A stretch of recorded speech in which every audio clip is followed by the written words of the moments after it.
Hoy hoy everyone, it's once again, it is story time with Sockbat and friends. We got Blind Girl and Scotsman so far in the fishbowl. Um, Hells yeah. yeah. Okay, so now that everyone's all familiar with what's going on with AI Dungeon and what this game is about, I figure now we can start doing custom stories, which is my favorite mode to play on because it's completely freeform. You can do whatever you want. You go custom, and then it just says, just enter a prompt that describes who you are and the first couple of sentences of where you start. Example, you're a knight in the kingdom of Larion, blah blah blah. So we can do whatever we want. So you are. Hello. Hello.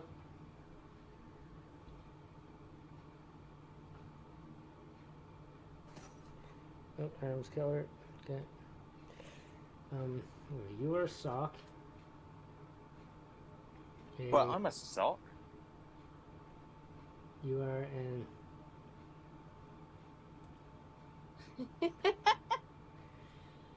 You are Sock. You work in upper middle management or something at a company that makes footwear. You are on a business trip when turbulence caught turbulence causes the wings to fly or to which causes the wings to fly off the plane. The last thing you remember is pushing people out of the way, or the last thing you remember is pushing people over and stepping on their heads as you made a frantic dash for the exit. You wake up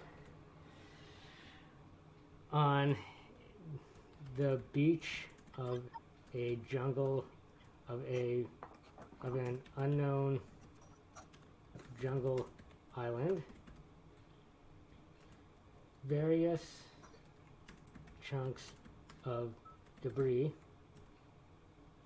are on the beach, or various chunks of debris are also on the beach. And this is where we're going to start.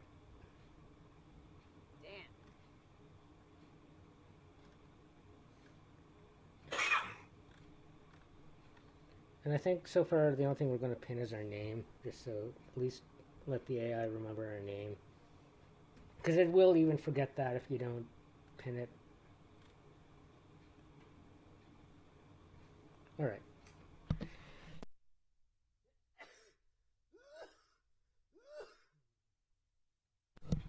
Hello, you call out to whoever's there. What's going on? What happened?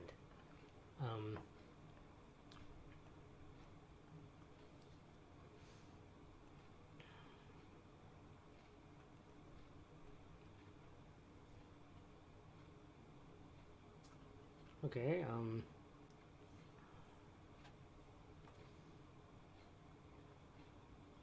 there, no one answers. Alone.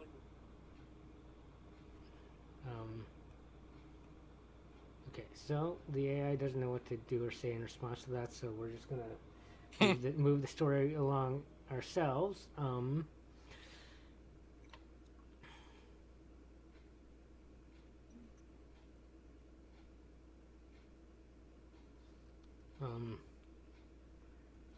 Grab some grab some supplies off of the shredded torso on the beach.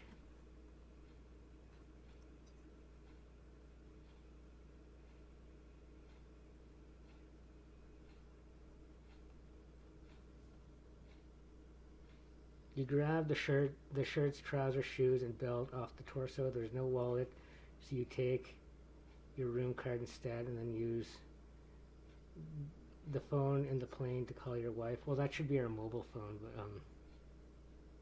but I think we're still on the plane.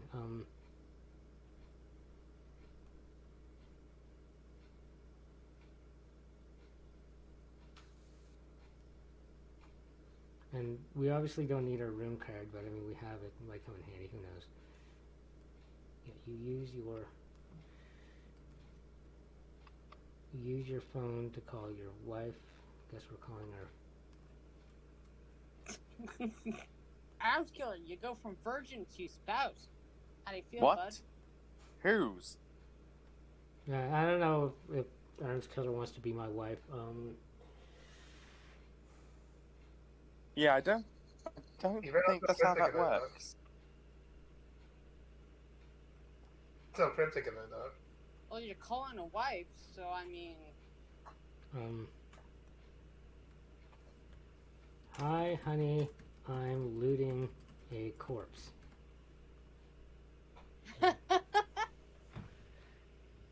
Hi, you're just waving a corpse part at me. Where are you? I'm on an island. There was a plane crash.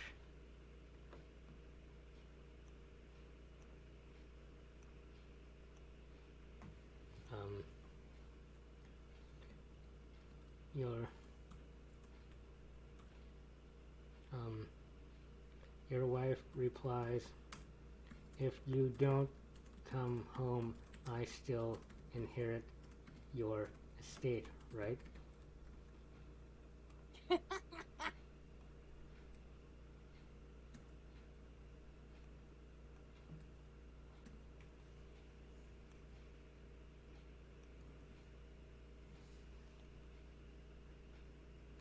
You glare at your phone. I'll be home soon. I just want to get some supplies first. Okay, honey, I'll wait up for you. I don't think the AI fully grasps what's happening here.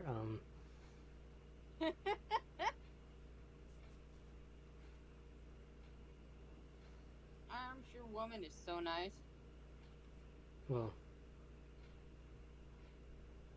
okay,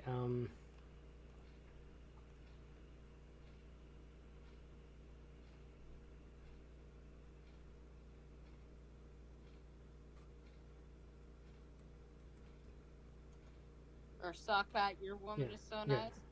we're going to make a crude machete out of the rib cage of the corpse. Wow. That escalated fast. Yeah. You walk through the jungle looking for anything that could be useful. You come across a broken down cabin. The roof has caved in and the walls are covered in vines, but you can see there are still supplies inside.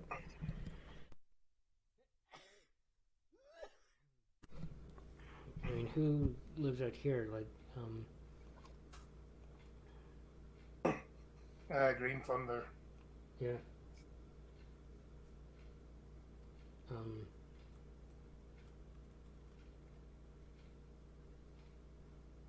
Search the cabin.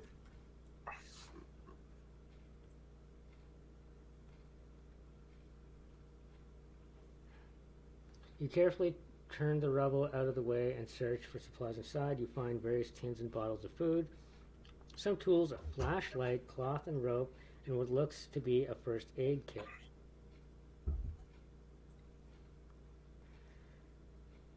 Okay, you used to live here. Like, this is a jungle island, but okay.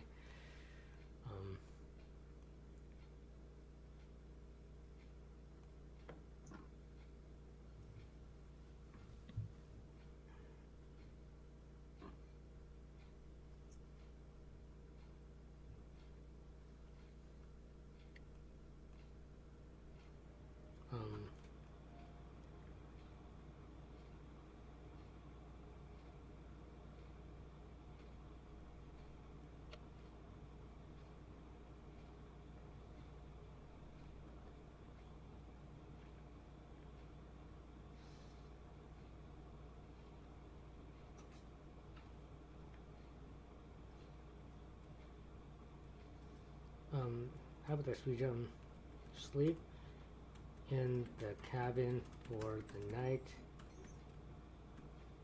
In the morning,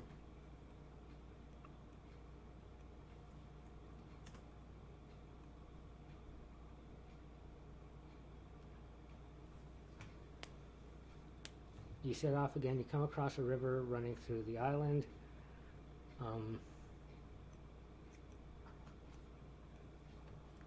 Let's introduce a character. Fishing in the river is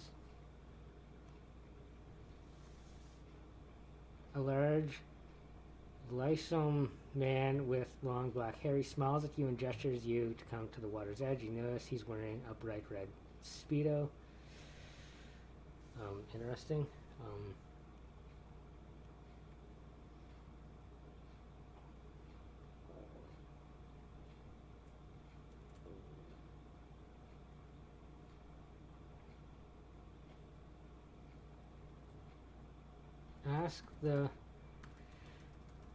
Ask the man if this island. Ask the man. Say this island doesn't happen to have an international airport, does it?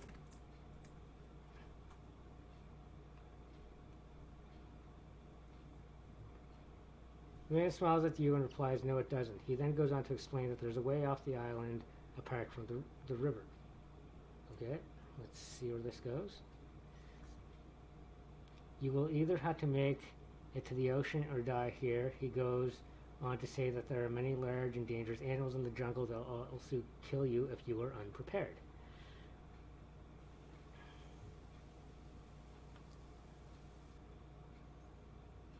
Okay,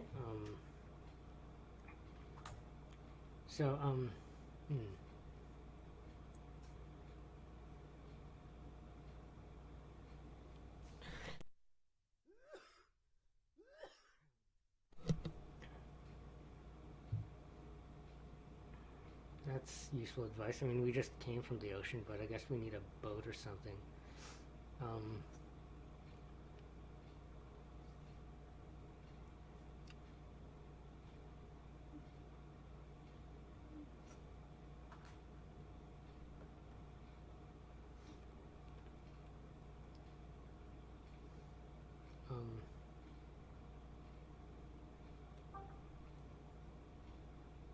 Continue walking.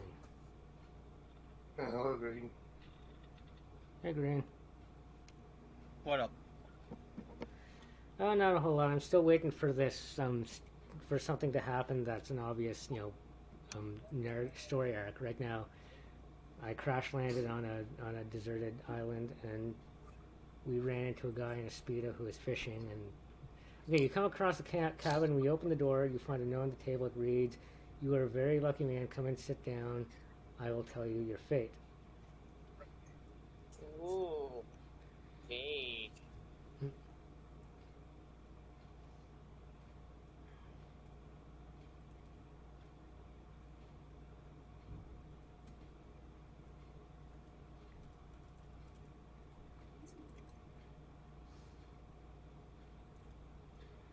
You sit down across the table from a magical pangolin with a crystal ball.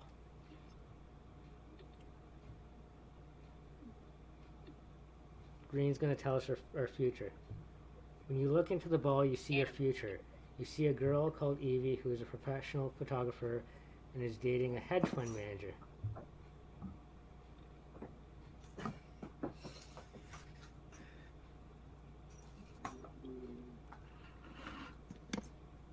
Blind girl? Why Yes? do cats go into a room like 3 doors away from you and just scream at the top of their lungs? Because you're telling them their future and they're scared of you? Or maybe there's something in that room they might want. Okay, let's actually see if the AI gives us a little more. The hedge fund manager has a pet pony called Olive. The penguin tells you that he can give you any powers you want so long as you're willing to make a sacrifice.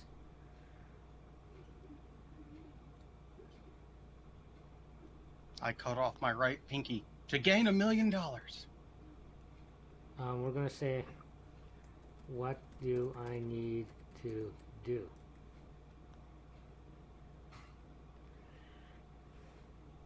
The penguin tells you that you need to go into the jungle and find 3 magical plants. He tells you what each one of them does, but that only one may grant you your wish. Okay, this doesn't really sound like a sacrifice. This sounds more like Fetch quest. yeah, it's a it's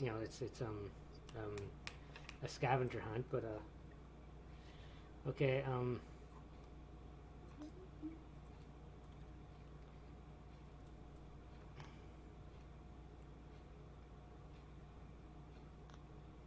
we're actually gonna pin this. Fine. Actually, we'll have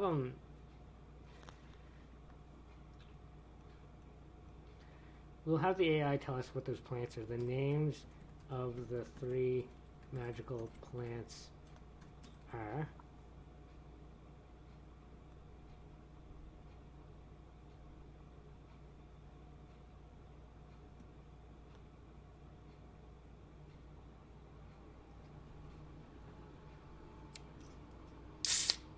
Ooh, the AI is taking a while to think about this one.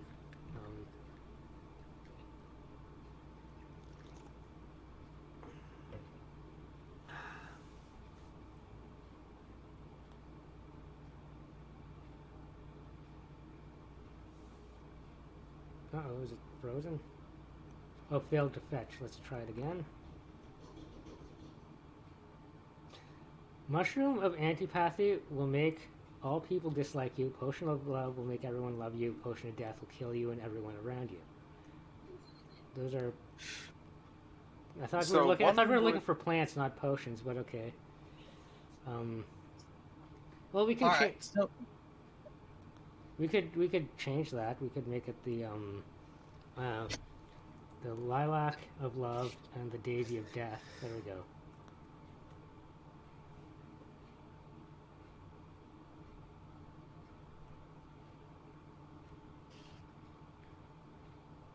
Okay, and we're going to pin this.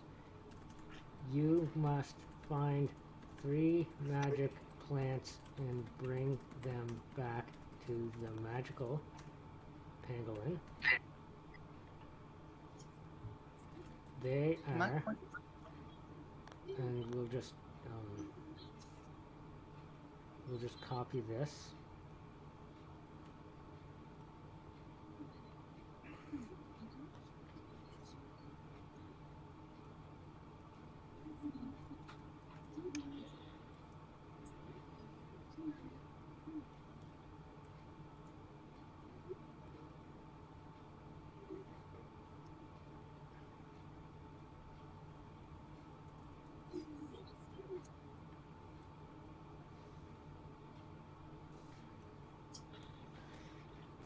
Okay.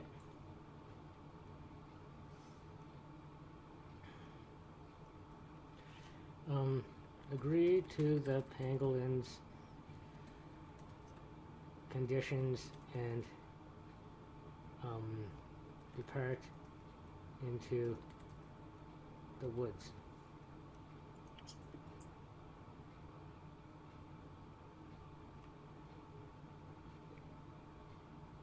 You enter the jungle and walk for several hours. You come across what you believe to be a large snake slithering throughout the undergrowth. You walk past it without noticing.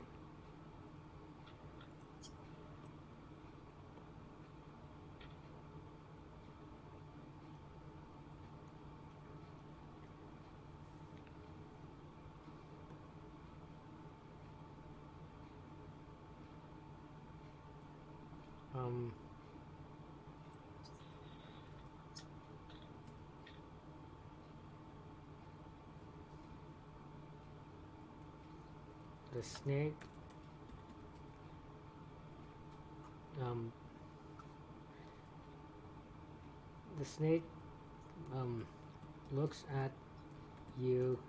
The snake looks you right in the eye and says,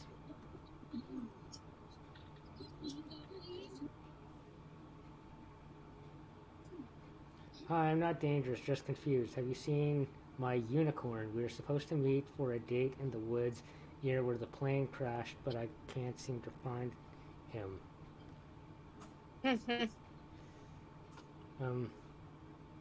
Actually, we're gonna,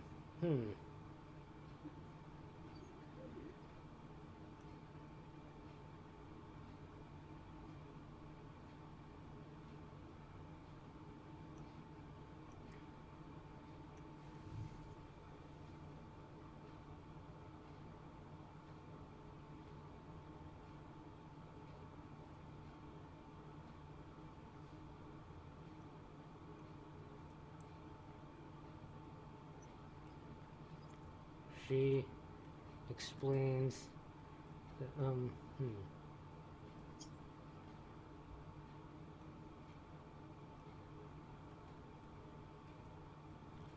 I'm gonna say I'm looking for the mushroom of antipathy. Perhaps we can help each other. These guys are gonna go do shrooms, huh? Yeah, well, I figure I'll get the plants one at a time, right?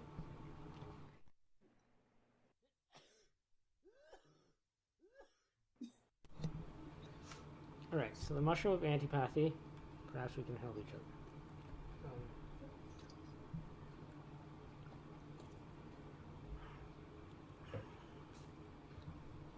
The snake tells you it would be much too risky as the mushroom made anyone who ate it will want to kill everyone around them. You'd probably think there was a conspiracy against you and go on a murderous rampage.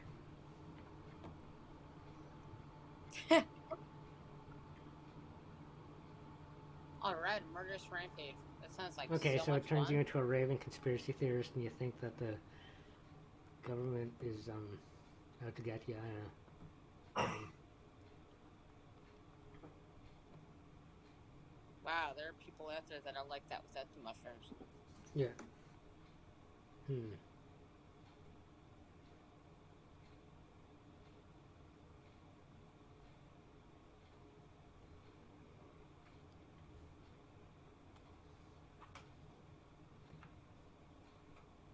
Explain to the snake about how you're convinced the government is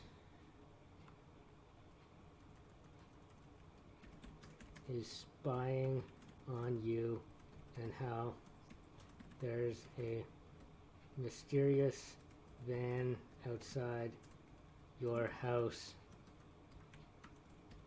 that you believe is weakening your intelligence with various frequencies of the electromagnetic spectrum. Let's see what the AI does with this. This is probably going to confuse the hell out of it, but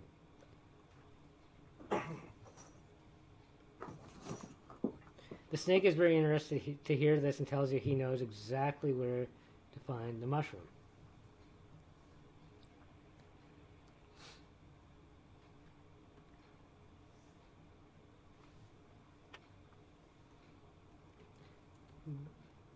The snake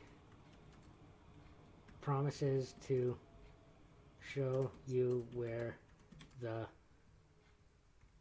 mushrooms grow if you show him where the plane crashed. Well, because that's where he's going on his date, because I guess his boyfriend has a fascination with, with like plane wreckage. I don't know. It's an odd place for a date, but I'm not going to judge them. We just want our mushroom.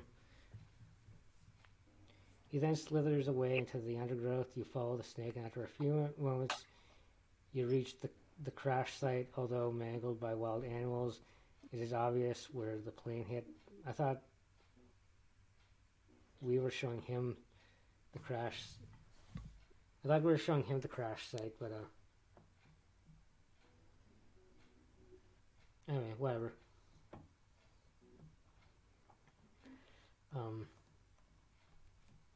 Here it is. Yeah, we're just gonna say here it is.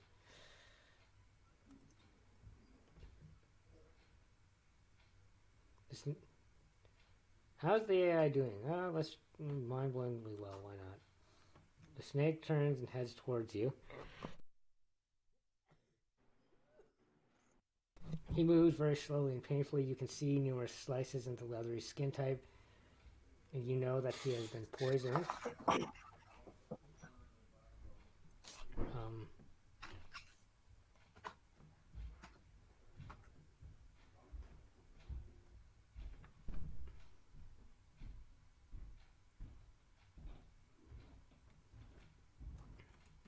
His unicorn boyfriend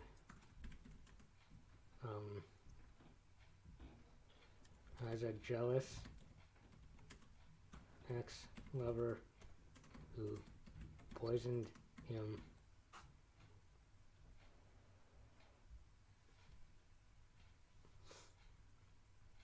Yeah, we'll just go with that.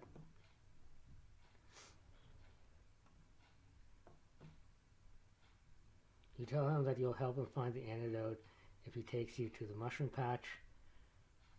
Wow, we're doing 2 favors from now, but I guess we need the mushroom, right? He is too proud to accept your help and tells you to forget He is too proud to accept your help and tells you to forget about the plan.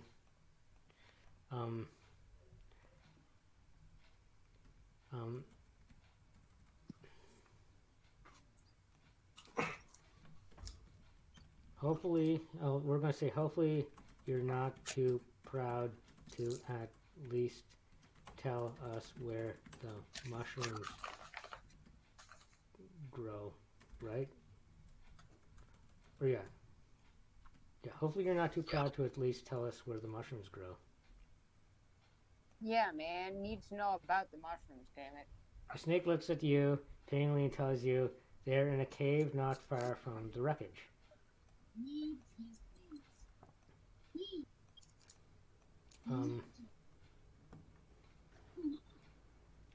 The snake points to the cave entrance before dying from the poison.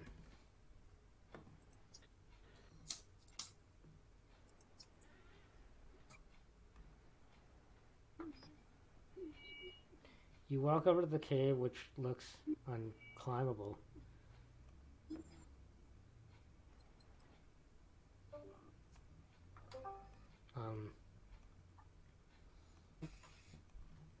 Use the we got rope when we found rope in that first cabin. So use the rope you found in the cabin to climb the side of the mountain and enter the cave.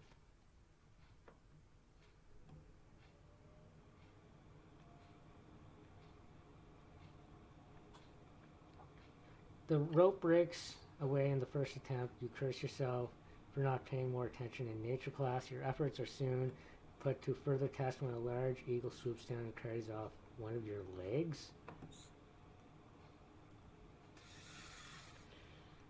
We're going to say, my wooden leg. Apparently we had a prosthetic leg.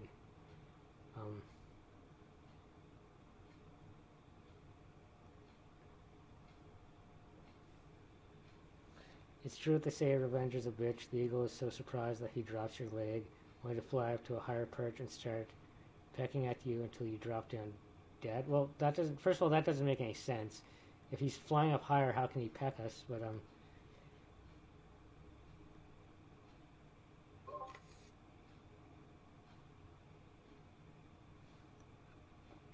Only, how about this? Only to fly up to a higher perch and start laughing at you.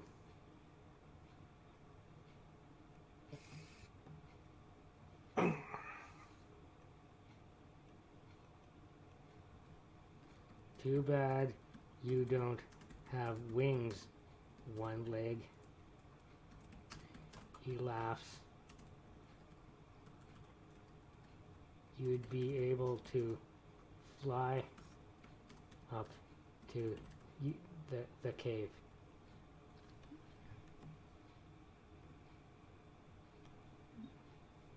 Yeah, we're getting counted by an eagle.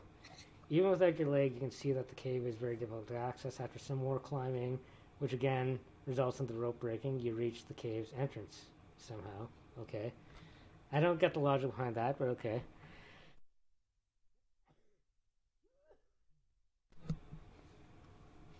And we're going to say, who's laughing now?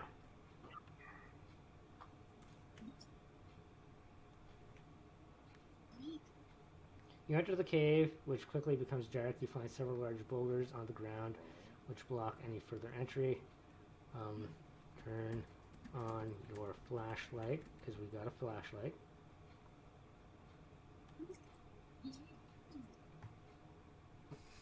You're able to inspect the cave's interior more closely now. There are bones scattered all across the cave floor.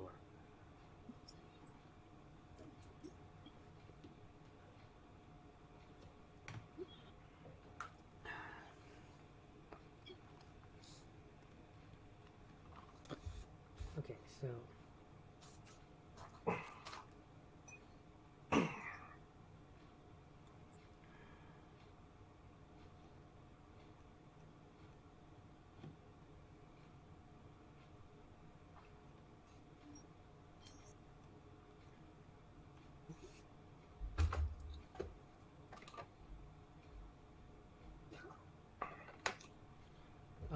we're going to file down some of the bones into dust and make a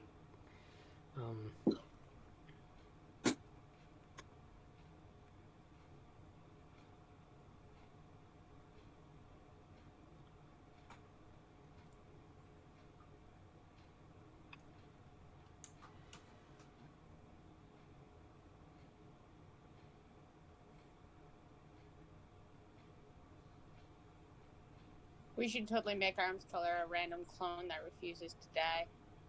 a random what? Just make Arms Color and Return of the Clones.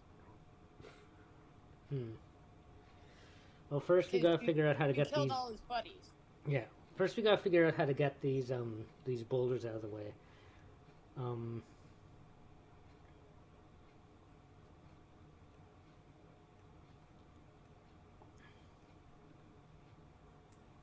You say the magic words. Open dresser me.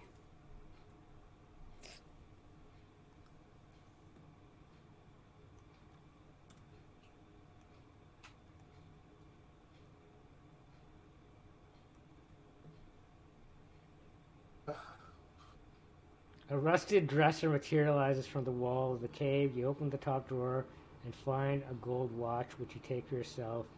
You hear a voice from inside your head. This is the voice of your conscience.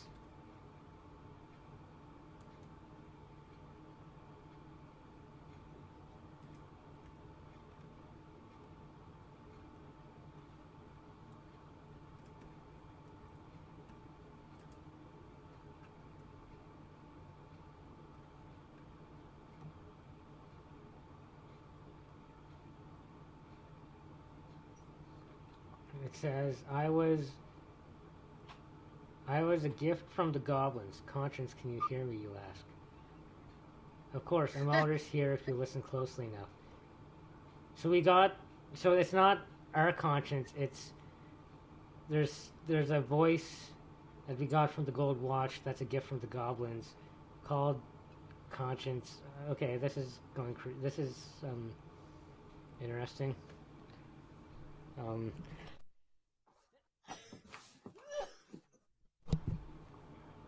How about this? You also find C4 in the dresser and use it to blow up the boulders obstructing your way.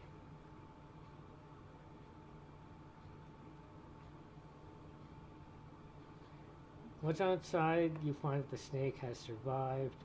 Oh, we're not outside, we're still inside the...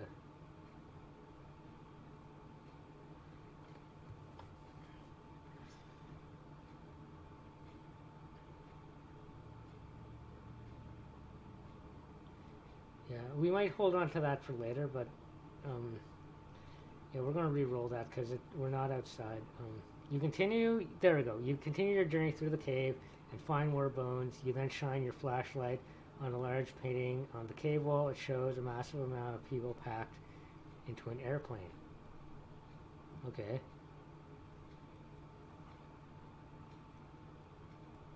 It then... Oh, Green Panther can tell the future.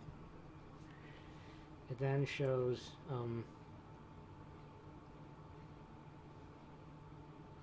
and then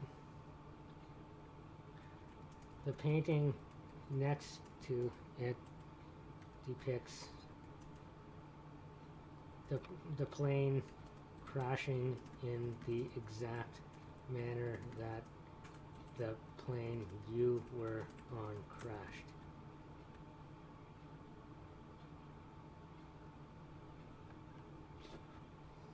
The voice comes back again. Do you see what I am giving away for free? It says.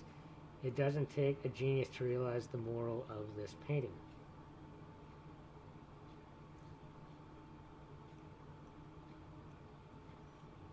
We're going to say you mean the other passengers who didn't make it out had it coming? Yeah. Good choice, the voice says, and let's talk about the watch. What about it? It only works if you keep it wound. Don't lose it. Good advice.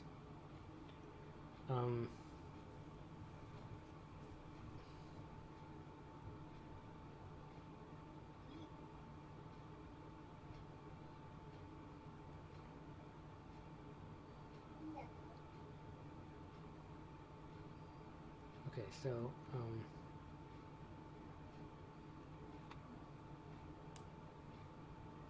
okay, let's throw in the goblins in the story somehow. Does the watch belong to the goblins?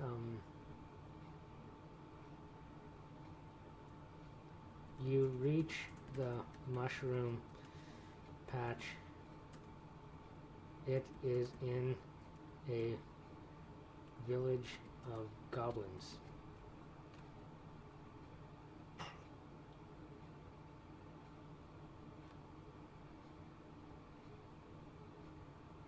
You cautiously poke around the village with your spear, but the goblins prove to be no match for you.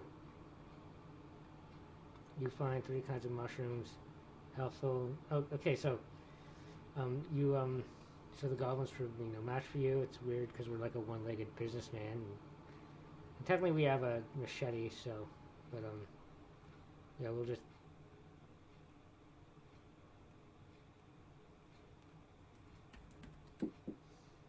you find 3 kinds of mushrooms, healthful, nurturing, and poisonous. Or nourishing and poisonous.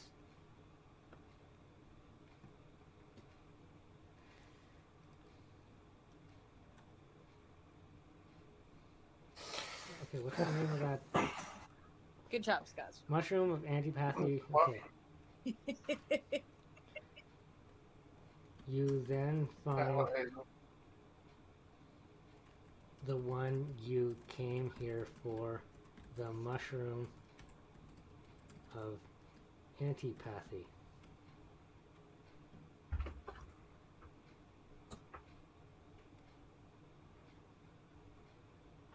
So we just killed all the goblins, and then you see a legless tie tree rat scurry past you. It looks at you and then the black orb appears again. That's not a rat.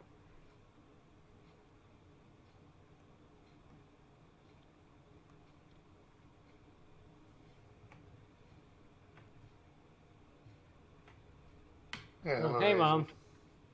Hey, Mom. Yeah, we're in a. We just killed a bunch of goblins. I thought they were going to be a bigger challenge than that, but we just murdered. But apparently, we were just able to murder them all. But now there's a. The black orb appears again. Not again. Okay, so the. That's not a rat.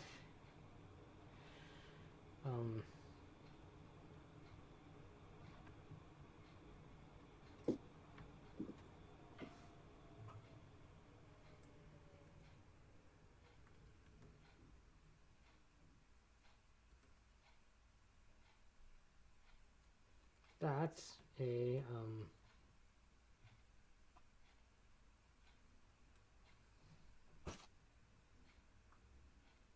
well, let's let the AI decide. That's a no. Try that again. You just said that's not a rat. That's a goblin. Oh, you say. I thought it was some sort of black orb that granted wishes. No, the orb is black because it sucks the light out of things. Interesting.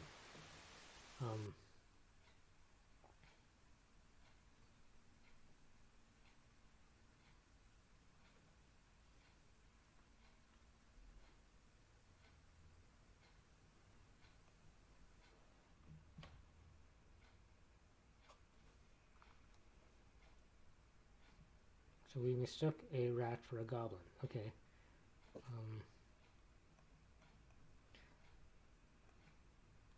Actually, let's keep going with this, see what the AI has to add. Interesting. What's the deal with goblins? They're in this painting. You see the painting of a forest with villagers gathered around a tree which is giving fruit. These are the happy goblins. Okay. Continue. Where are you going with this?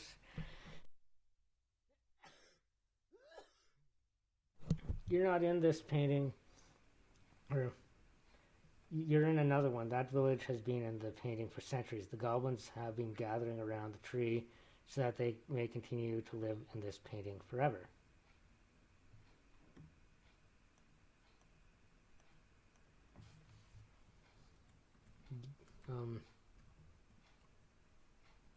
You're in the painting of the unhappy village.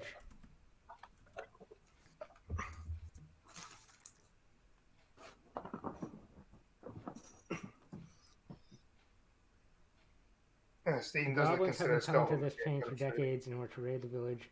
How do you know all this? I'm reconscious. Well, I guess that makes sense. I mean, no, it doesn't, but, you know, we're just going to go with it.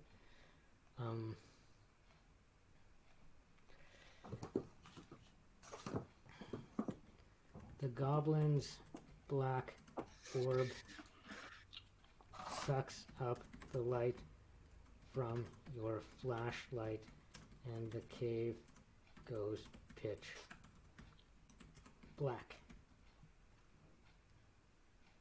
Hey, hello,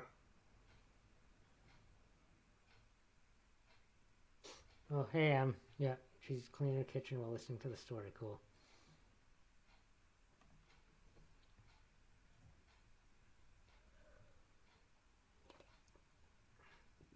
I thought the black orb made things happen. The voice laughs. That was a different orb. Well, we're going to re-roll that because it already explained to us that sucks in light. So,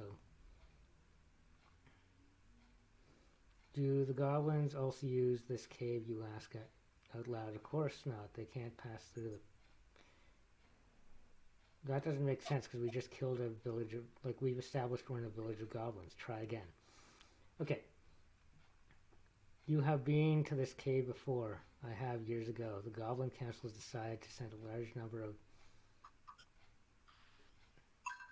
The Goblin Council has decided to send a large number of goblins to ravage the village. Okay?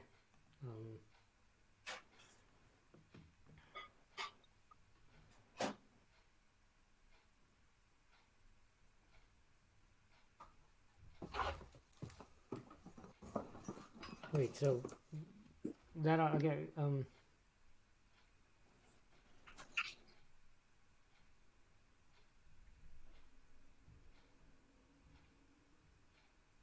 You know, the AI is having trouble with this. Let's back up and add a little bit more to this. Okay, so yeah, because it doesn't make sense that our conscience is going, you know, see, you've been here before, because it's our conscience, you know, like, but okay, so the goblin's old black orb sucks up the light from your flashlight, and the cave goes pitch black. The goblin starts laughing at you.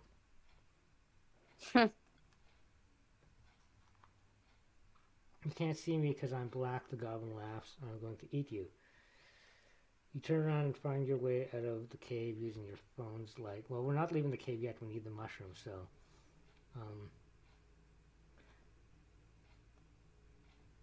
you turn... How about this? You turn on your phone and use that as your new light source. And then we're going to say... I'm going to eat you.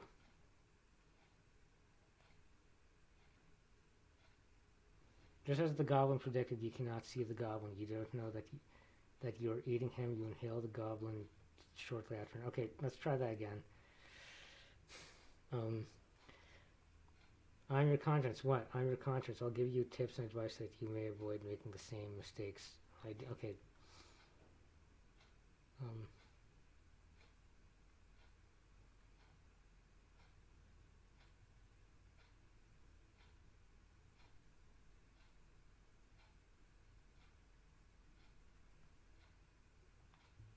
Yeah, let's try that one more time. Okay, I'm going to eat you. Lucky you. You found the mushroom of nourishment. You eat some of them.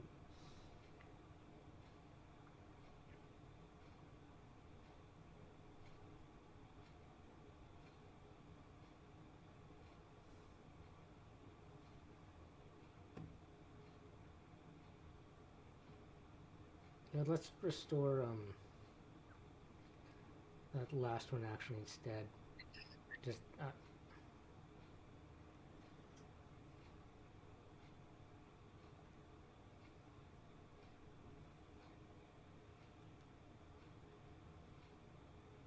okay.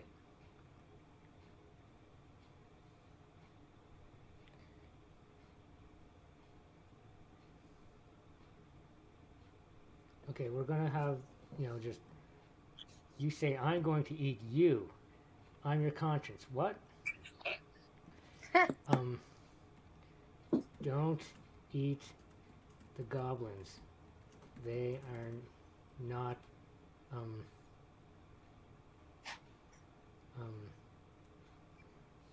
they are not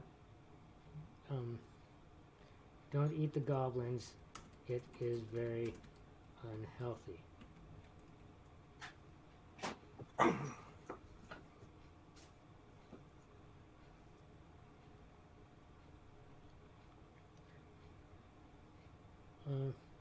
I'm not a goblin. I don't care. I still want you to eat the goblins. You turn off your phone and proceed to cautiously walk out of the cave. No, we have to get the... We still gotta get the fucking mushroom first. So I don't care. I still don't want to eat... I still don't want you to eat the goblins.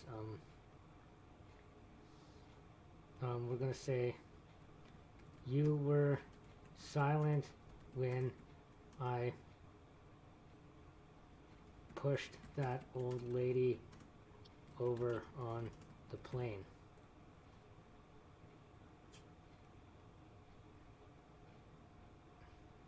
Good save. The old lady did have a heart attack. What's the point of this painting?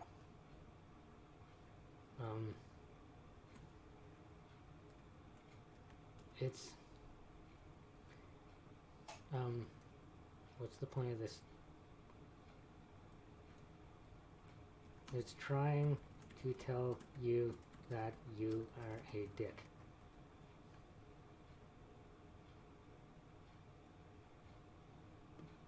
No,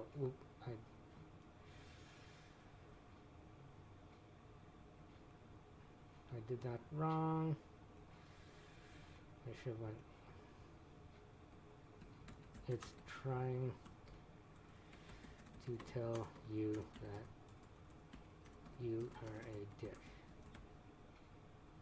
There. So that's supposed to be our conscience explaining the painting to us. You take your phone out to light up the cage. You see a bunch of bones in a circle on the ground. This is where the goblins fought, the voice says.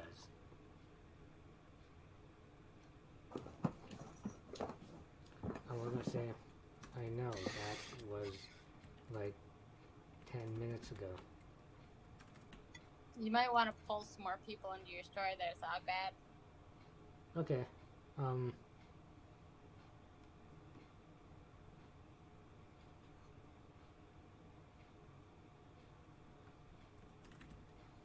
I know, that was like 10 minutes ago. Okay, so... Do you see those bones? Yes, they're the bones of the people who went on that same trip as you and I over 100 years ago. They were on this very planet. Okay,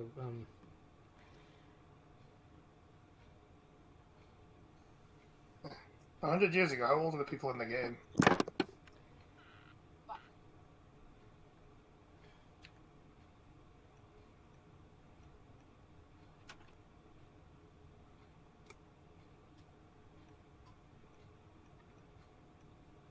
oh, maybe we're in the future. I don't know. Anyway,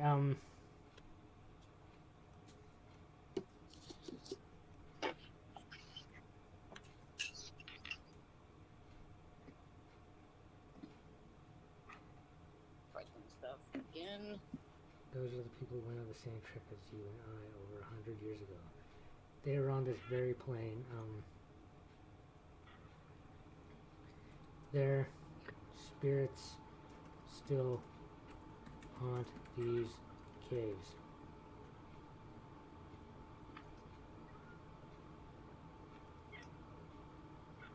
I feel like we're completely ignoring the goblin that wants to eat us, but they will do anything to make sure that no one else goes down the wrong path like they did. You put away your phone and start looking for the mushroom patch. You feel as though you've completely ignored the goblin standing right in front of you who wants to eat you.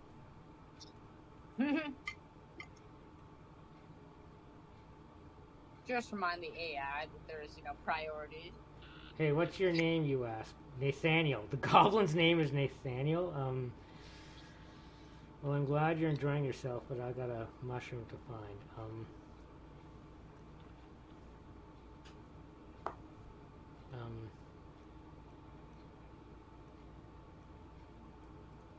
Here, give the goblin Nathaniel your airline peanuts to eat instead of you.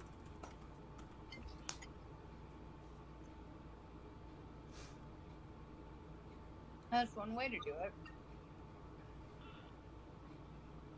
Yeah. Nathaniel smells and walks over to a patch of green grass. He picks a few green leaves and begins to slowly eat them.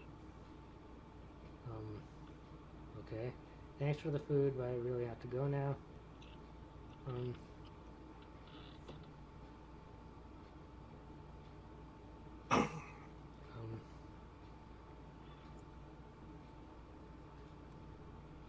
Okay, so That AI really dropped the ball on that. Give him the peanuts. I'm gonna go eat some grass.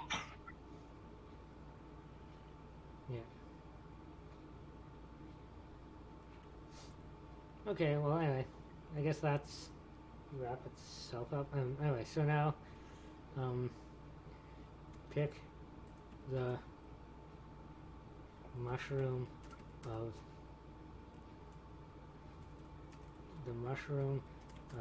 antipathy and leave the cave.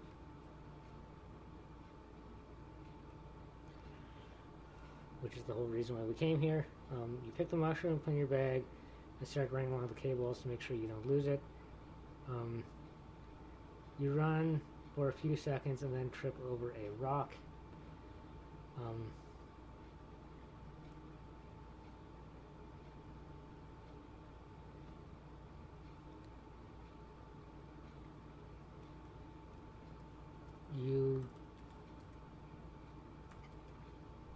tumble down the side of the mountain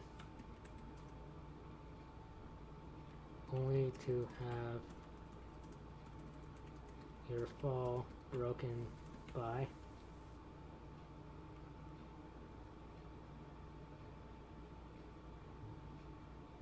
a tree branch. This is the worst way to lose a game of Minesweeper, you think? You take out your phone and turn on the flashlight. Well, we're outside the cave now. So we're just going to get rid of that part. We're out. Actually, no, it could be nighttime now. Yeah, you take out your phone and turn on the flashlight as it is nighttime now. Okay, now we're gonna bring in something from, because it originally wanted to reintroduce the snake, so we're going to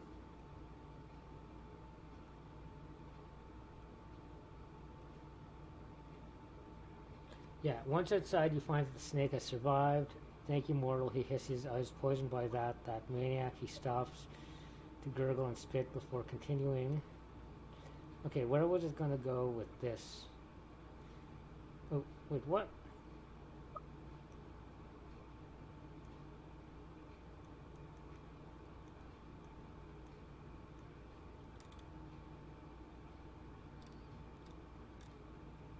What?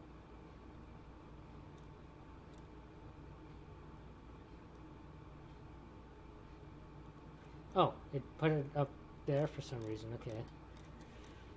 Weird.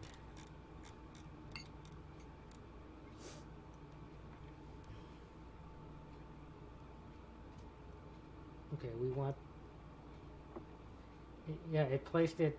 Okay, that's interesting. I didn't know that that feature does that. When you... It places it back in the story where you originally found it. Which is weird, because normally with a feature like that, you're saving a line for later on in the story that you happen to like. But yeah, so... Yeah, just make sure that's...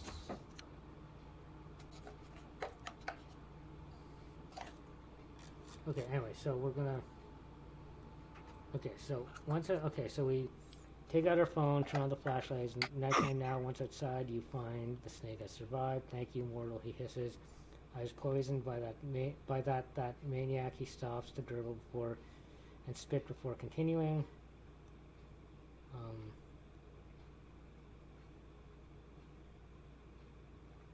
He has a strange power over the minds of fools and the weak-minded. As you walk to the nearby village, all you see are images of that crazy guy everywhere.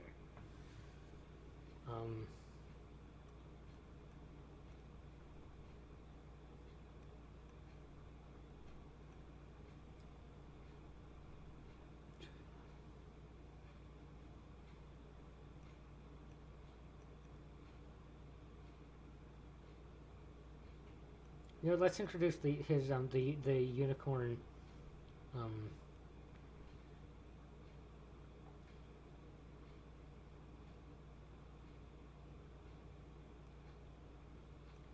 Well, actually, technically, he was the ex-lover of the unicorn boyfriend of the snake, right? So technically, this maniac should also be a unicorn. He is a feral unicorn named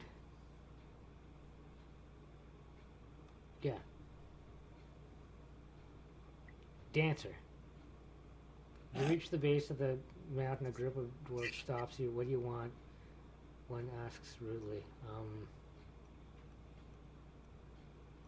Okay, it's introducing dwarves now.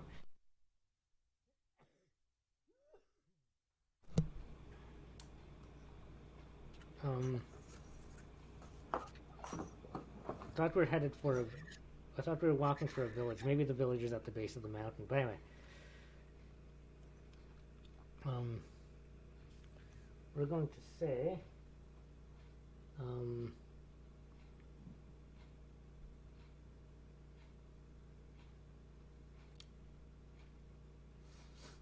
hello, Steve. Evening. Hey, Steve. Did your neck come in yet? Yeah. Technically. Technically? Technically. Actually, we're just going to go to the next thing in the quest. We want, we're going to say, I'm looking for the lilac of love. That's the next Somebody thing we need to screaming? bring to the pangolins. So. Yes. Steve, come into Oh. the streaming group. What? You're not the first idiot to come here trying to get our girls. You move along. We don't want any trouble. It's like...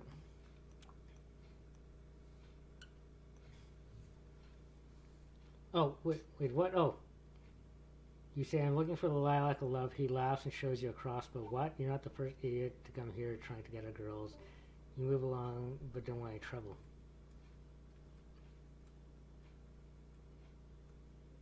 I'm not interested in one of your girls. I can assure you. Remember, we're talking to dwarves, right?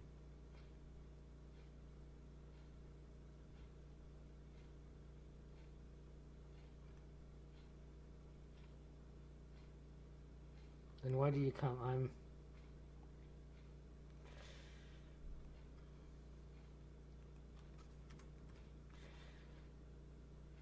Then why did you come? I'm a mortal. I heard about the place from hikers in the area. He pauses you, show us your hands. You show him you have no weapons. Well, we have a machete, but made from somebody's rib cage. But actually, we're gonna. Then why did you come?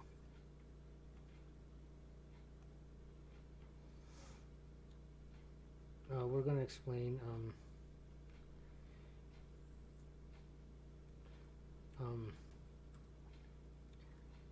A magical pangolin sent me. That's why we came.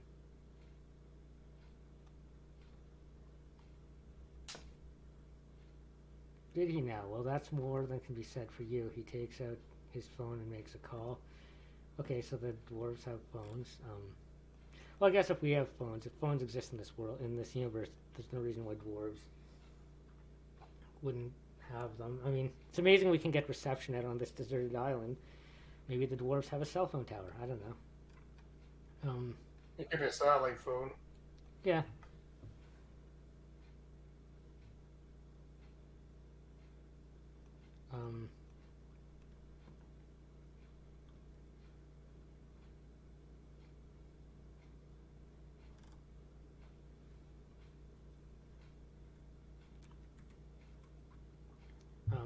How about this? We get attacked by Dancer now.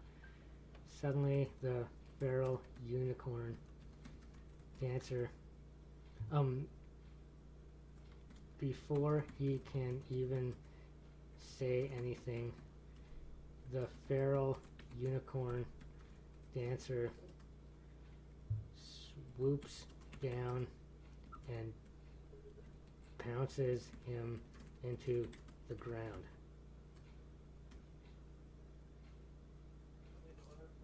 Or how about you just pounds, yeah. He swoops down and pounds him into the ground. Unicorn attack. No one ever suspects the unicorn. Dance, rock, dance, he shouts, as all the dwarves run away. Who are you, you ask?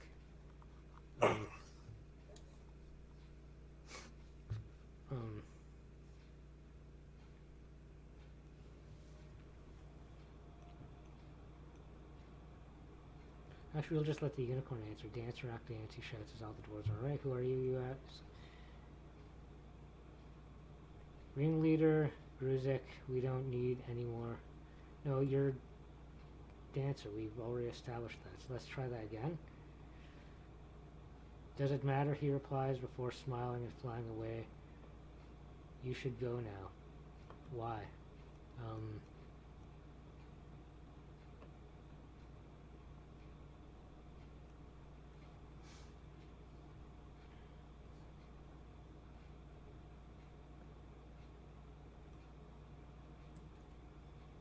The unicorn doesn't answer and just flies away laughing like the lunatic that he is.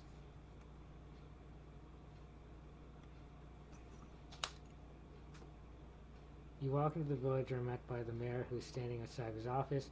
There you are. Step inside and close the door, he says anxiously. Once inside, he continues.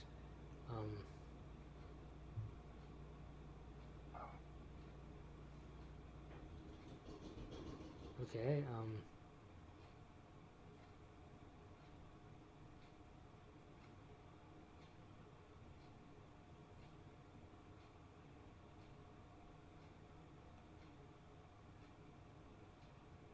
I've tried to call the police dozens of times about that crazy man on the mountaintop, but has been no response. He has been killing people and I'm sure about it. We'll just make that, rather than introduce another another villain, let's just stick with the unicorn. So that crazy unicorn on the mountaintop, there has been no response. He has been killing people. I'm sure about it. Actually, we're just going to get to remember the unicorn. There is a feral unicorn that lives on the mountaintop who's been attacking people on the island.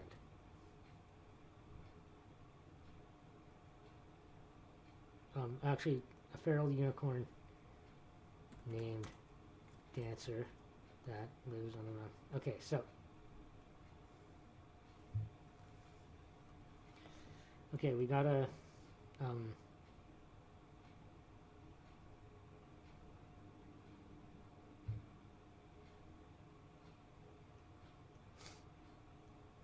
we're gonna say, if I help you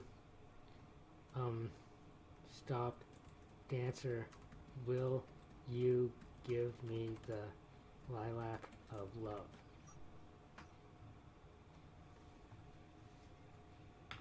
The mayor thinks for a second and then he laughs nervously.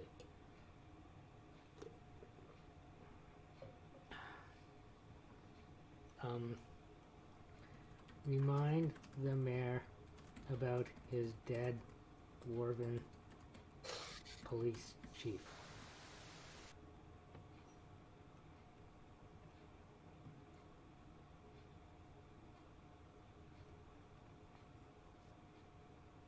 The mayor laughs nervously again. Yes, that was funny, he replies, but seriously, I think you should leave now. You know, we're... Ah, yeah, he laughs nervously. You don't believe me, he asks in a serious tone. No, I didn't say that, you reply. I saw him... I saw Dancer pounce on the head of your police chief.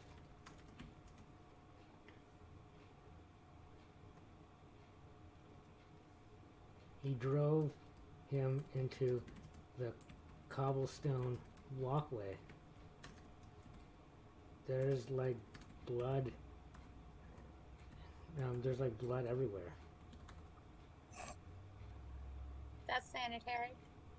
Yeah, well, it just happened, right? They don't... Yeah, the mayor says with his head down. That was a while ago. He's not dead now. What do you mean? It literally just happened. I know dwarves are tough, but there's no way anybody could survive that.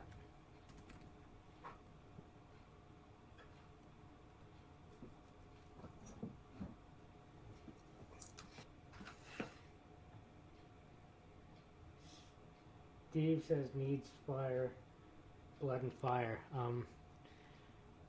We'll see. Anyway, he's been coming around every once in a while. I can tell when he is around, just by the anomaly conditions of my police, they all just disappear. That's because the unicorn keeps murdering them. You brought me in here to deal with this problem.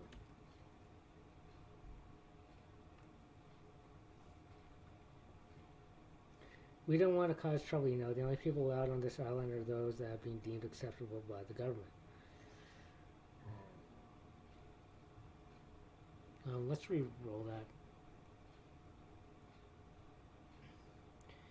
Well, yeah, but Mayor, I've dealt with a lot crazier things than your unicorn, so if you want my help, you better let me take control of the situation. Yeah, I'm a businessman.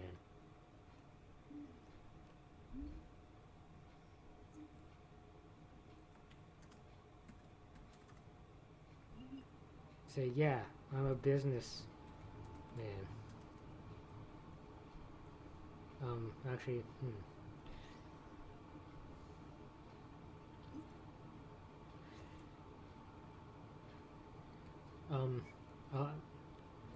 actually, we're just gonna go on one condition. I want the lilac of love. Because that's why we're doing this. We're not doing this out of the goodness of our heart.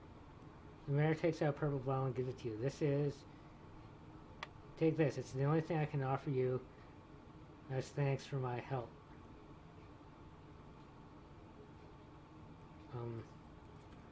What's in it? Nothing, just a regular purple vial with some unknown liquid in it. What is it for? I have no idea, I just have a good supplier. You put it in your leather jacket.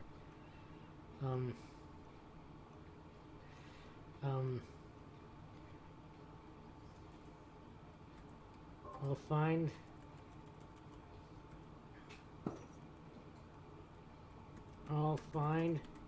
the lilac myself. You say as you leave the mayor's office.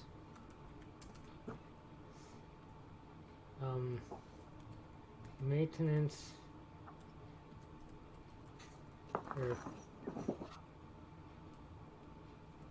maintenance, or I guess it would be a janitor. A janitor is still mopping up the brains of the dwarf police chief from the cobblestone walkway.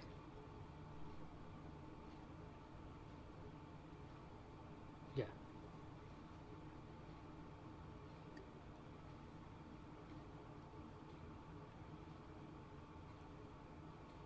Which he insists, you know, that his police chief is still alive. You go to the mayor's office, or the mayor's official building, and notice a new row of cafes and shops. You can go inside one of these shops and look for a supplier yourself. Take a chance on the lilac being regular or take.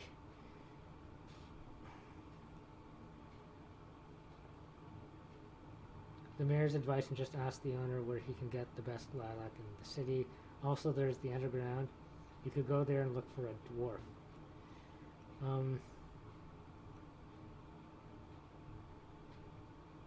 Apparently we can just buy the thing we're looking for in a shop, okay?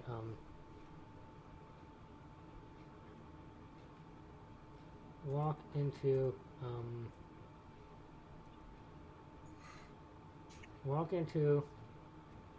Blind Girl's Lilac Boutique. Yeah. I have Lilac Boutique now. Yeah. Walk into Blind Girl's Lilac Boutique. We're just going to find the plant we need at our store. Finally arrive at the place you have been searching for. An old Yardley place home turned into a small shop front. You push the door open and enter the store. The interior is quaint and adorable. Ask Blind Girl if She has the lilac of love in stock.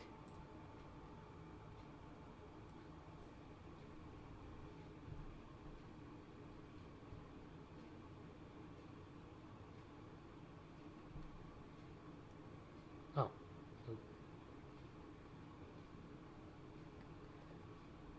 Oh yes, I have that item in the back, she says, and motions towards a small room. In the back, you walk past the little shop and into the small room.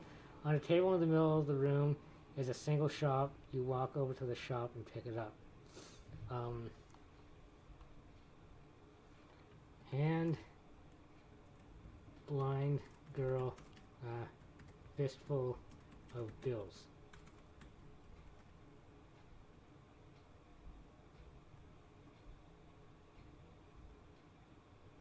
Here, you say, this should cover it completely. Oh, I'm okay, blonde girl says, and takes the currency.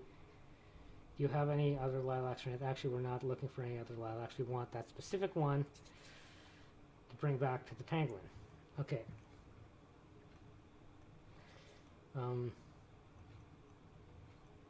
Take the lilac and exit the shop. That's easy enough. We'll just... You walk outside and back to your Jeep. We don't have a Jeep. You put up the hood. You put up the hood and search for something to make a crude present for the unicorn. No. Try that again. We don't have a Jeep and we're not friends with the unicorn. He tried to kill us, but you walk outside. You walk back outside and find your way to the Yardley Park. Is Yardley supposed to be the name of the village? Okay, it's a beautiful sunny day in the city. I thought we're in a village, or in the village, which is unusual. You have not seen the sun in days.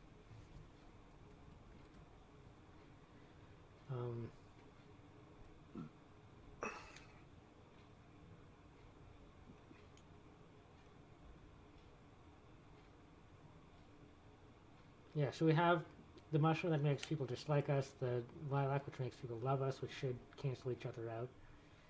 So, yeah.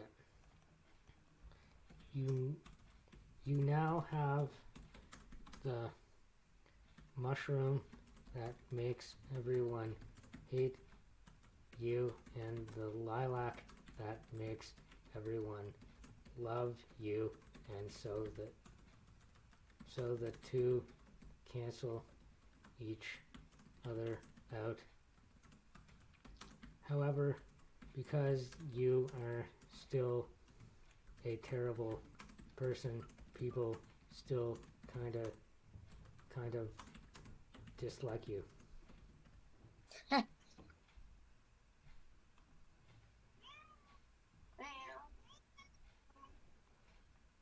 Mommy, you have something to say about that? As you walk along, feeling a little bit of spring in the air, bring on the lilac season, you notice something strange. You notice people are not walking the same way. They are moving slow. Do you realize you forgot to wind the goblin watch, and time is moving more slowly? Because remember, we're wearing that goblin watch. The voice of our conscience told us to wind that, and we forgot. So we should even say that you are wearing a golden goblin watch that needs to be wound and allows you to communicate directly with your conscience.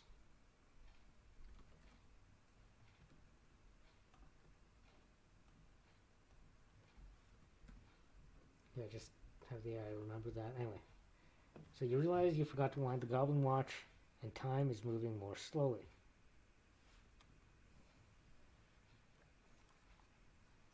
You shake your head and think how strange time is. You look at the lilac tree and notice how beautiful it is. Well, It's not a tree. It's just a lilac. It's in our pocket. It's not a tree. But anyway, you look at the lilac and notice how beautiful it is.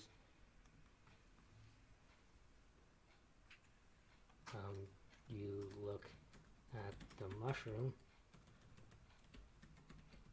and notice how not beautiful. Actually, no, let's forget that. Let's just wind the goblin watch.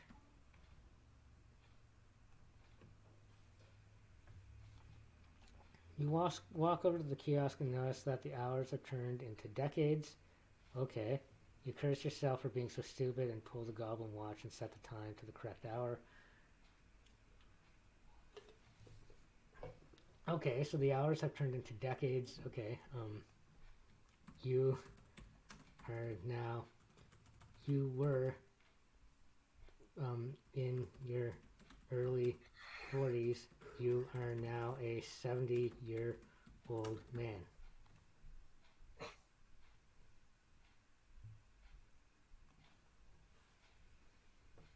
You notice that the Sleepy Park is empty now, almost completely empty. People must be walking up all over the world right now. You wonder what the future holds for you. People must be waking up all over the world right now. You wonder what the future holds for you. I wonder if that pangolin is now dead because time sped up. Or maybe time just sped up for us because like everyone else was moving slowly. So time for us, we aged to 70 years old and everything is still the same. Okay. Anyway, we still got to find the Daisy of Death.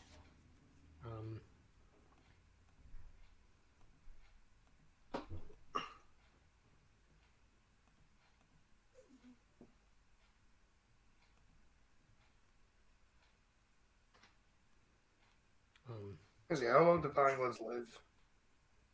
I don't know, but we've decided that time only sped up for us. We're old because everything else was moving in slow motion. So hours for us turned into decades, but not for everybody else. But yeah, I have no idea how long pangolins live. But anyway, and he's a magical penguin, so maybe he's eternal. I don't know.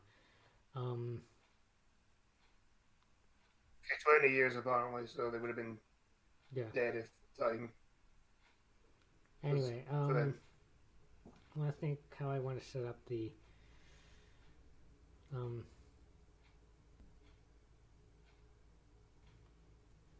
How about this? We run into the unicorn, so the good unicorn, not the feral one that wants to kill us.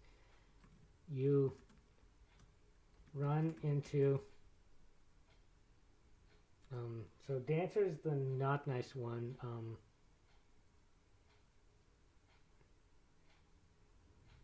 You run into a tame unicorn named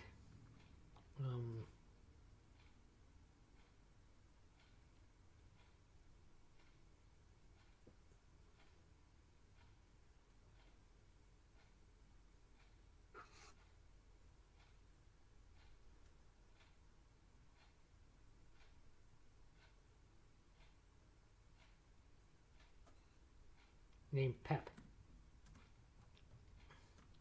He is weeping over the corpse of. How do you spell corpse? Oh, corpse. Yeah, C-O-R-S-P, Yeah. isn't it? Yeah. It was just I put the S before the P, and that apparently was enough to trip up the spell check. Anyway, you run into a tame unicorn named Pep. He's weeping over the corpse of his dead snake boyfriend. We never got to go on our date at we never got to go on our date in the plane wreckage. I guess there's a W in wreckage. He cries, I was so looking forward to that. and we're gonna pin the thing about the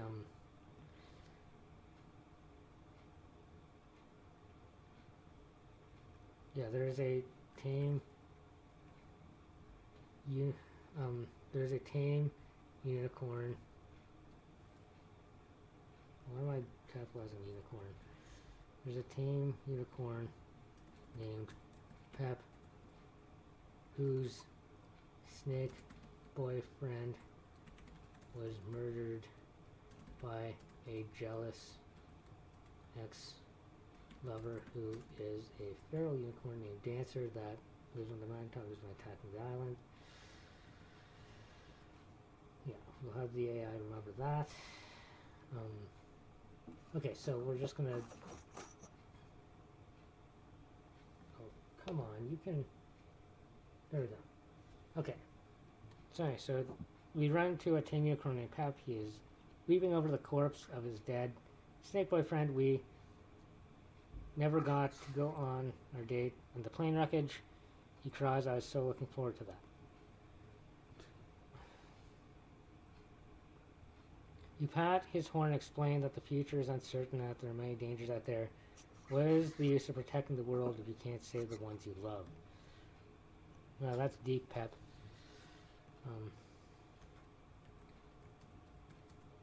Yeah, we're just going to say that. That's deep, Pep.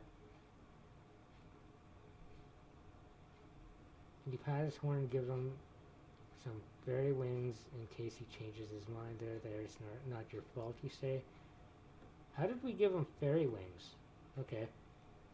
I guess we... I don't know.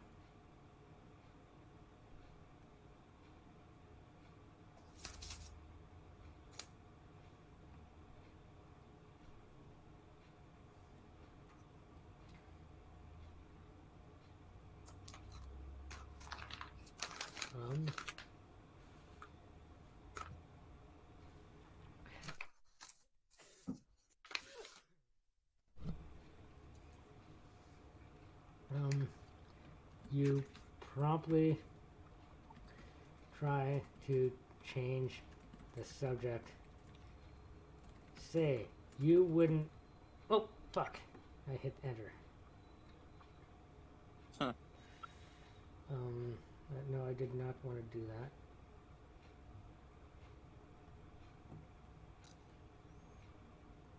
You probably try to change the subject and say, you wouldn't, happen to know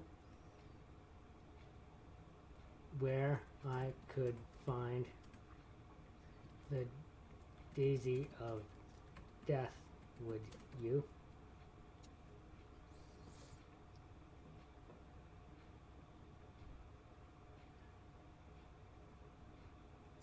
Yeah.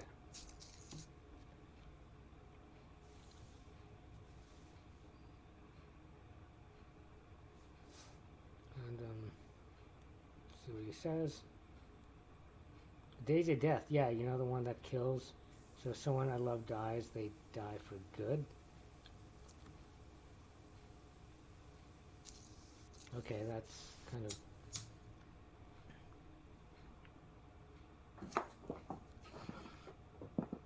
And out of curiosity, what...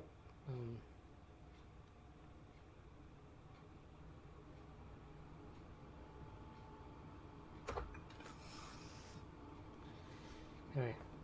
You know, the one that kills. So if someone I love dies, they die for good. Okay, we're gonna say,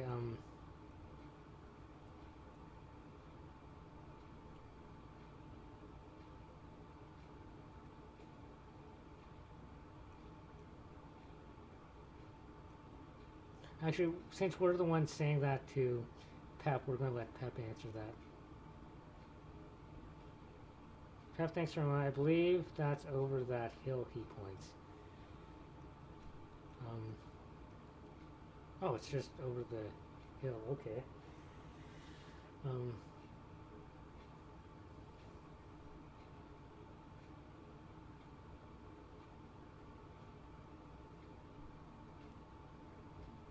Actually, that's a little too... That might... Well... because this is the last thing we need before we go back to the pangolin.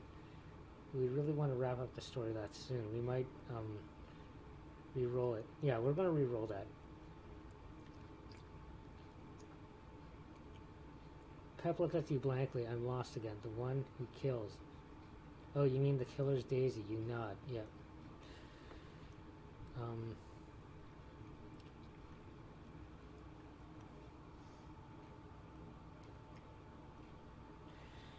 We're going to make it up on the mountaintop. He then points all the way to the top of the mountain.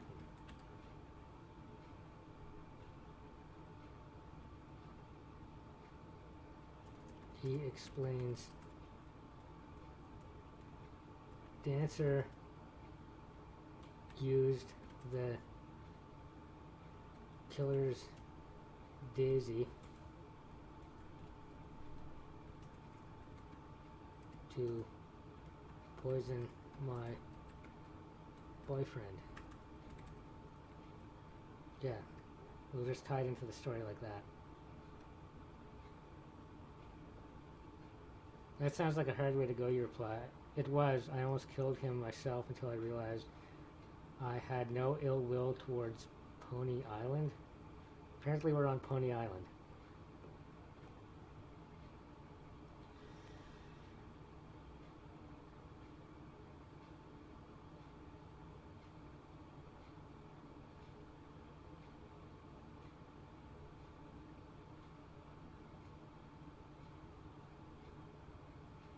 I assume by him he means Dancer, not his boyfriend. So we're just gonna.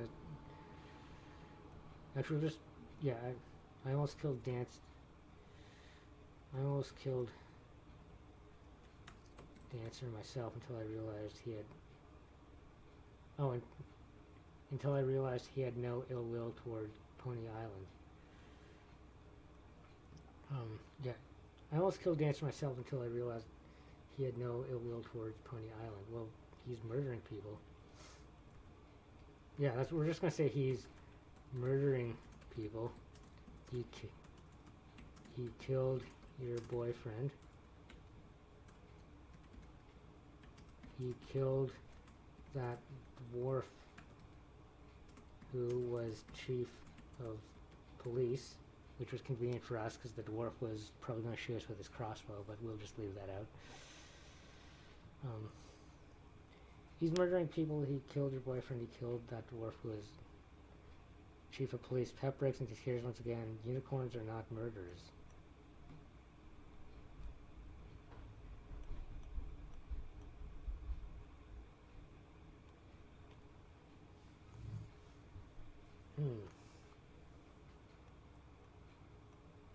So he can't bring himself to admit that one of his fellow unicorns was a murderer, but he knows that Dancer poisoned his boyfriend.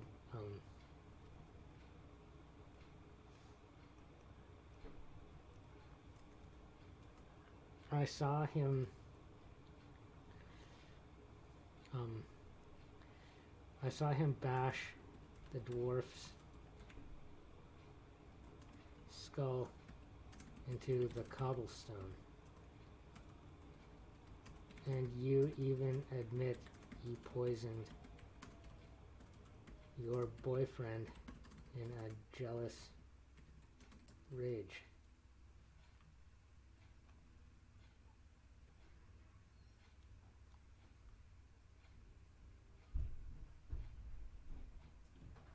Pep stomps his foot on the ground. I never murdered anyone, and the dwarf was a mean old bastard who deserved it.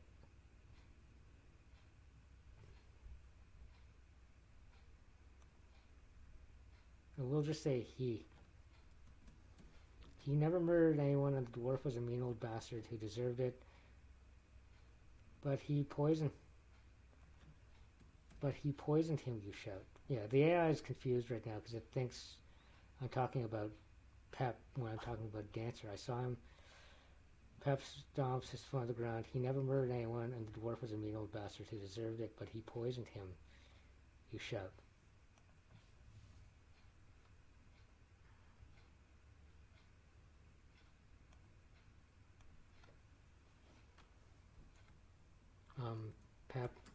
says he probably never meant to kill my boyfriend.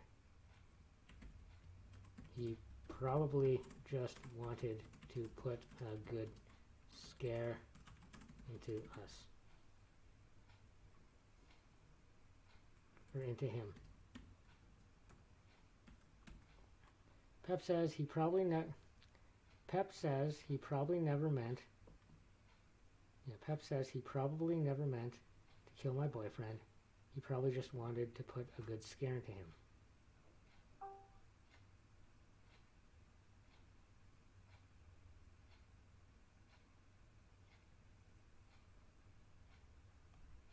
And welcome back, Green. Hey, Green. What That's up? murder.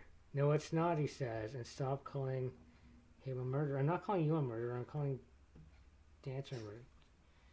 That's murder. No, it's not, he says, and stop calling him a murderer. He jumps onto your back. Come on, or I'll... Shouldn't I jump on... He's the unicorn. Shouldn't you jump on his back? Come on, or you'll never get to the... He tells you to jump onto his back. Come on, or you'll never go to the top of the mountain. Okay, so you climb on Pep's back as he flies you to the top of the mountain. And I guess climb on Pep's back and he flies you to the top of the mountain.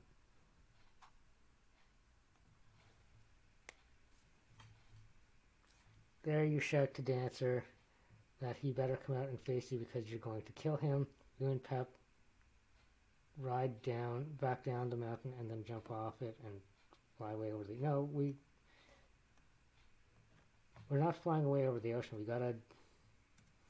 First of all, that would just resolve the story. We end up back home. He flies us home. We gotta go through that whole thing of bringing the ingredients back to the pangolin. But we also gotta, have a confrontation with Dancer. There you shout to Dancer that he better come out and face you because you're going to kill him. Even though we really just want the daisy.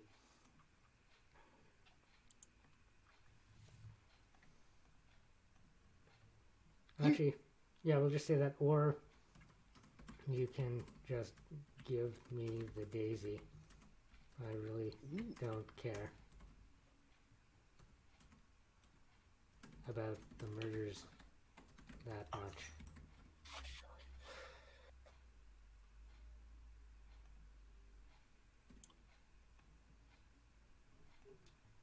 We're just trying to get off this island, You run to the mountain and reach the cave.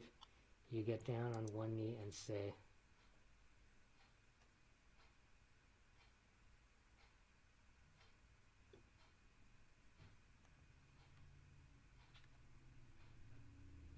Dancer, you'll die? Okay. After a few minutes of waiting, Dancer appeared right in front of you. Well, this is a first, he says. Quick, do the cabbage patch. Yeah. Quick, do the cabbage patch. He didn't say if we have to dance good. Yeah.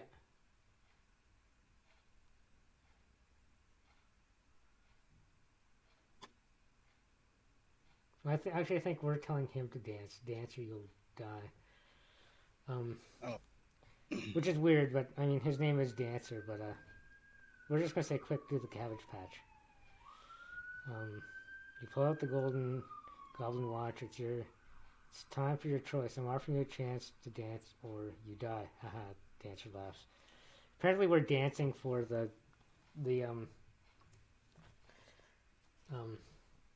apparently we're dancing for the daisy.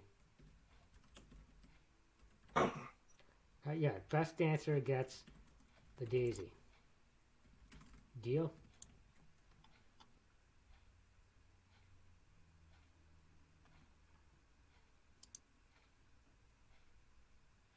Fine, deal, he says, and hands you the Daisy to put in your backpack and fly away with it. By the way, I want that watch.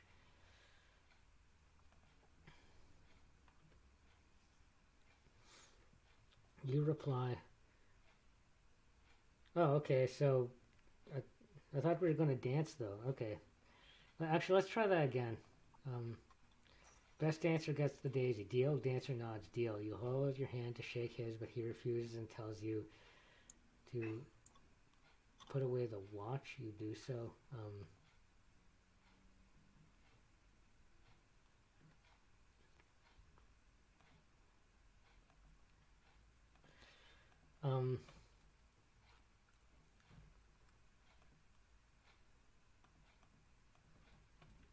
Dancer puts the needle on the record.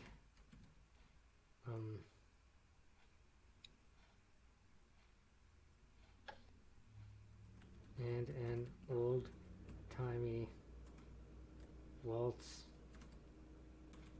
plays on the record player.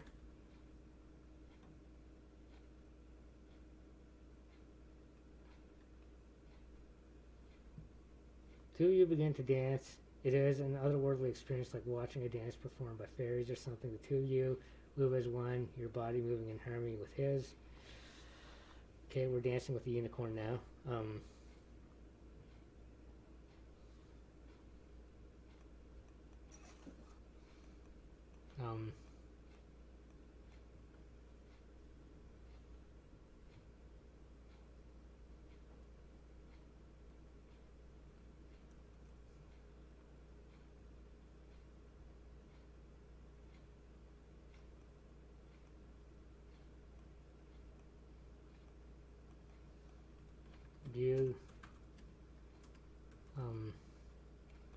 You get nervous as the unicorn pulls you closer.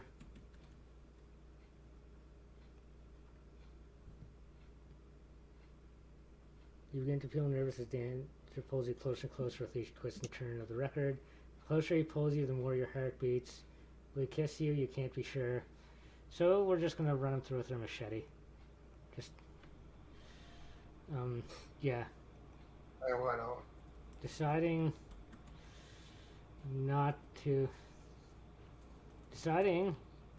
you do not want to get raped by a unicorn, you pull out your machete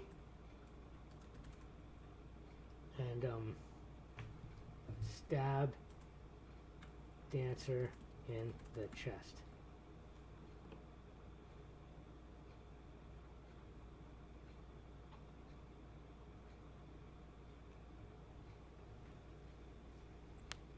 He falls to the ground. You begin to dance again. That was a good kill, Sock says. He was one of the best dancers. I think I'll squeeze his throat for a last dance. Wow, we're really psychotic. And for some reason we're referring to ourselves in third person.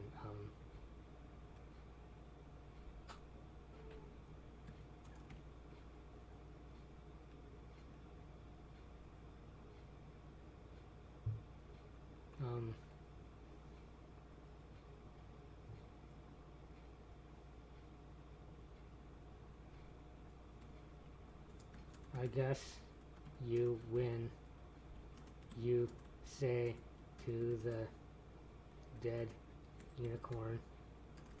You then grab the daisy and jump on the back of Pep as he flies you back down the mountain. Or I guess it should be and.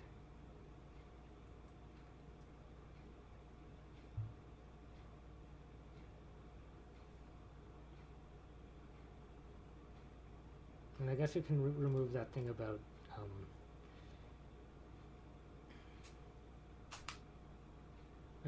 Dancer now, because the AI doesn't have to remember that anymore.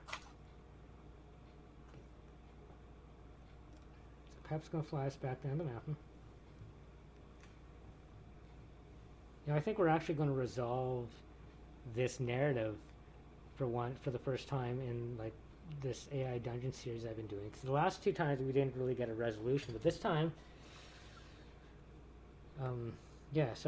But this time we were actually going to go back to the pangolin and complete our quest. You begin to think about what you'll do with the victory. You could easily take it over at city, but it would be costly. Okay, we'll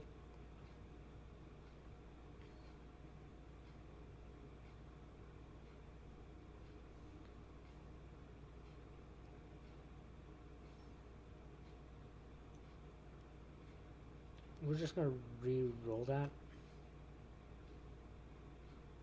Soon you're back in Zalan territory where a squad of Zalan soldiers await for your arrival. You're taken to Count Gray, who's sitting in your... What? Okay. What I thought we were in... I thought the city we're in was... we were on Pony Island, but the name of the city was...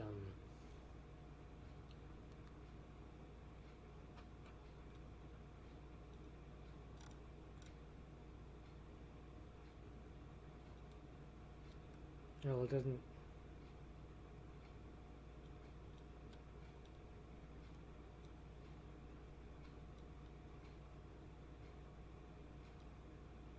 I don't think it matters. There we go, Yardley Park.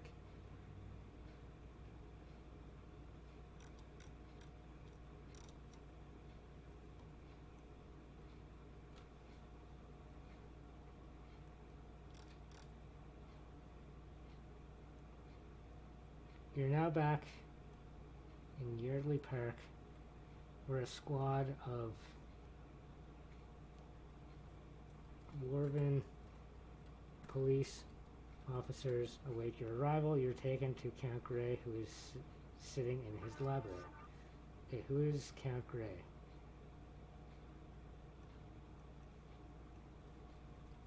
Count,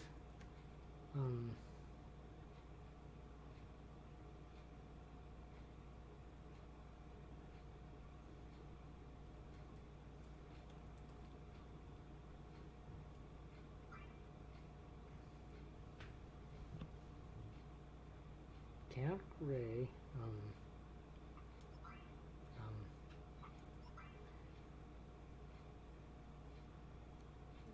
Count Gray looks up from the massive tome he is reading from and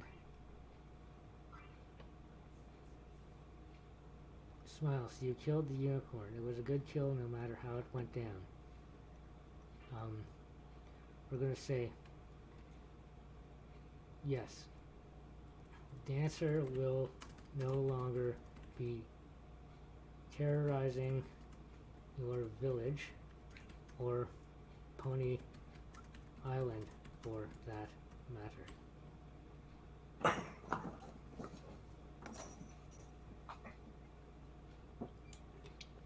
The dwarf nods and says, excellent, excellent, I'm glad you took care of that. I heard the beast was terrorizing the island. Well done. You take a look around the library.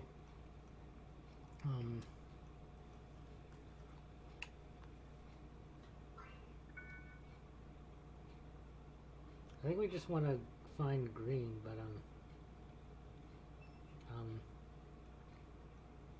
I'm still here. What? no, I mean you're the magical penguin who sent us on this quest, so we're gonna tell the Count that you are going to be taking your leave now.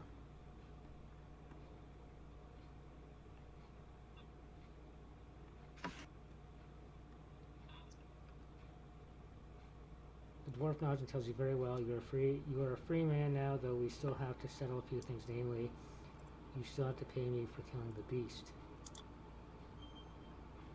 We're going to say, no, you need to pay me for killing the beast.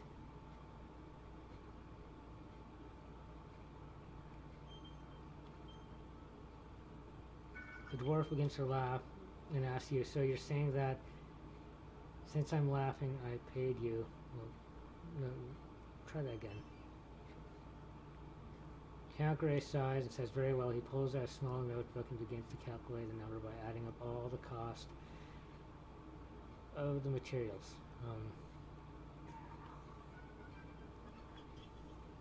We didn't require any materials. A unicorn flew me up and I killed him with a machete that I made from some guy's ribcage. Yeah. Since there were no materials, the cost was nothing. So he agrees to pay you 25 cents. You, yeah.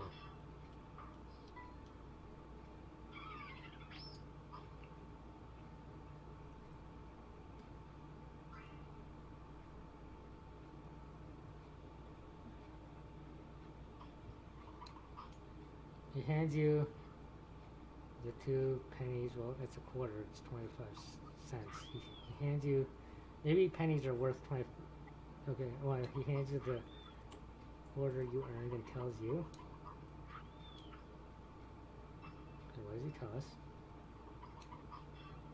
That you can go. You walk outside and take a look at the surrounding area. There's a cab company in the next town over, which means you can probably catch a ride back to the Penguin.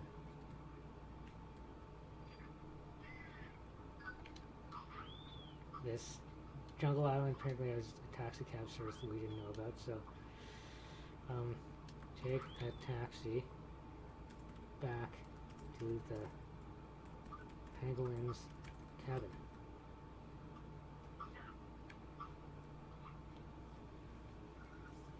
Yeah.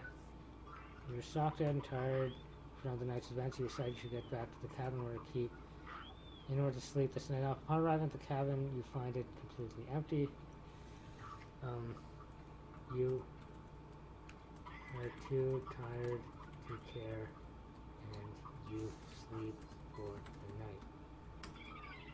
When you wake up in the morning, the magical penguin is eating breakfast at the table.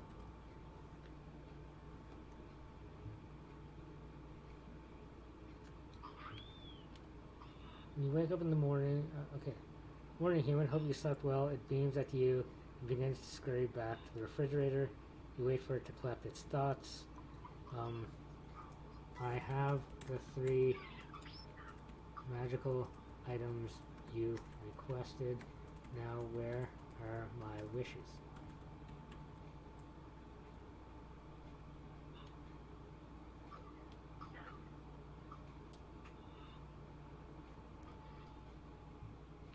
The AI is doing mind-blowingly well, sure. The penguin brings you 3 wishes out and places them in your hands. Okay, so they're actual physical wishes. And when will my wishes be granted, human? It asks, hopeful. You're the magical.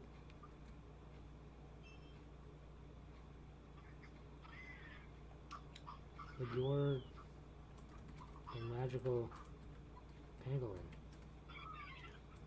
Don't you grant the wishes? Thought that's how this worked. Well, yes, but only to some extent. The penguin shakes its head. You read the fine print on the wishes. Because remember, he handed us wishes in her hand. So there's going to be some catch. Okay, so you read the fine print on the wishes. These wishes will take about an hour to an hour and a half to take effect. The penguin begins to panic.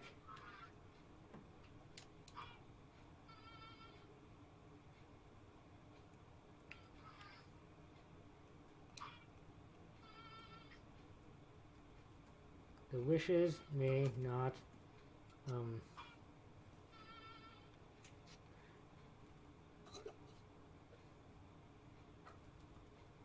these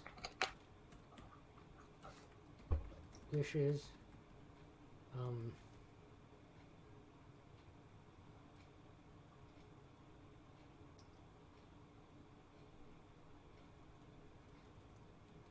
the effect of these wishes are limited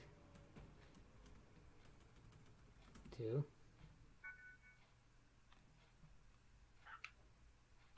the entire forest. Do not try to wish for something else.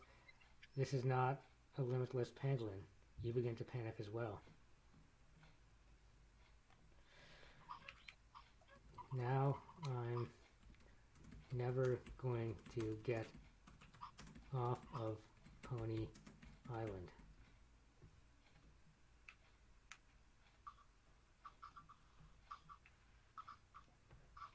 What is your name? Sock. Well, Sock, it's quite simple. Your job is to make every pony on the island happy, even if it kills you. You nod eagerly.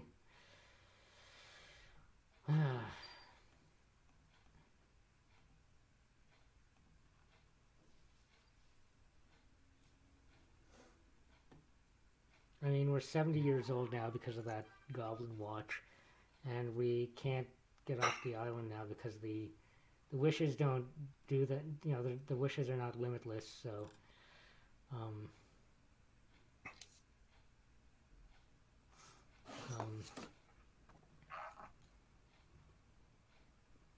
and we've been streaming for about 2 hours, so I'm gonna actually just wrap up the story here. You now realize you are stuck on this. You spend the now a 70-year-old man because of the now that how about this? You just you then spend the rest of your days on Pony Island as a lowly servant to the ponies and unicorns.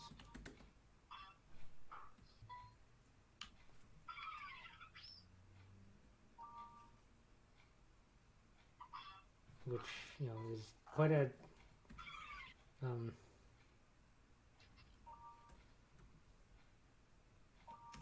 because you never returned home, your wife inherited.